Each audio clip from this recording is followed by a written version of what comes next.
வணக்கம் நண்பர்களே. டிஎன்எஸ்டிசியில் டிசிசி driver come conductor பணி நியமன ஆணை எப்போ கிடைக்கும் அப்படின்னு சொல்லிட்டு எல்லாருமே எதிர்பார்த்து காத்துக்கிட்டு இருக்கோம்.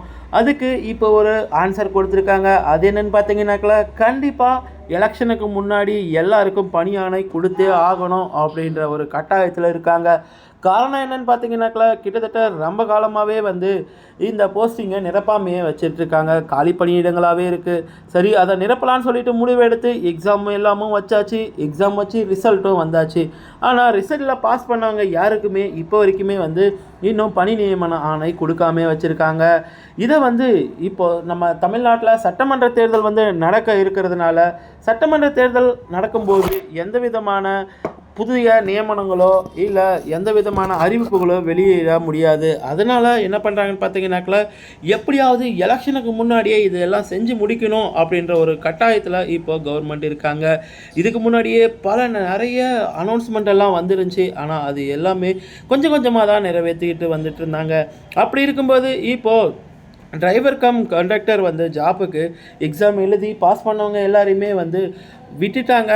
இப்போது பணி நியமனம் கொடுக்காமல் விட்டாங்க எலெக்ஷனுக்கு முன்னாடி அப்படின்னாக்கா, ஒரு வேளை லேட் ஆகிடுச்சு வரதாக இருந்தாக்கல 10ஆம் தேதிக்குள்ளே கண்டிப்பாக வந்துடும். அப்படி வராத பட்சத்தில் லேட் ஆகுது அப்படின்னாக்கல என்ன ஆகுன்னு பார்த்தீங்கன்னாக்கல, எலெக்ஷனுக்கு அப்புறமா இந்த எக்ஸாமை அவங்க ரத்து பண்ணுறதுக்கான வாய்ப்புகளும் நிறையா இருக்குது. ஏன்னா இந்த கவர்மெண்ட்டே வரும்னு சொல்ல முடியாது. புதிய கவர்மெண்ட்டு பொறுப்பேற்கிறதுக்கும் வாய்ப்பு இருக்குது. இந்த கவர்மெண்ட் வந்தாங்க அப்படின்னாக்கல கண்டிப்பாக இதை கண்டினியூ பண்ணுவாங்க. ஒருவேளை இந்த கவர்மெண்ட் வராமல் வேறு யாராவது வந்தாங்க அப்படின்னாக்கல கண்டிப்பாக அது மிகப்பெரிய சிக்கலை ஏற்படுத்தும். இப்போது இருக்கிற கெட்ட பேர் வந்துடும் அப்படின்றதுக்காகவே எலெக்ஷனுக்கு முன்னாடியே இது எல்லாத்தையும் நம்ம சரி பண்ணி ஆகணும் அப்படின்ற ஒரு சூழ்நிலையில் இந்த முடிவை எடுத்திருக்காங்க. ஒவ்வொருத்தருக்கும் தனித்தனியாக பணி நியமனம் அவங்க வீடு தேடி வரப்போகுது தபாலில்.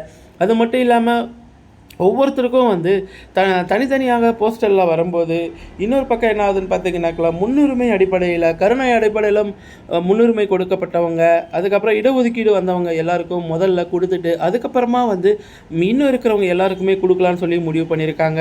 அவங்களுக்கு கூடிய சீக்கிரமே இந்த 10ஆம் தேதிக்குள்ளே எல்லாருக்குமே சேரணும் அப்படின்னு சொல்லிட்டு எதிர்பார்த்து காத்துக்கிட்டு இருக்காங்க.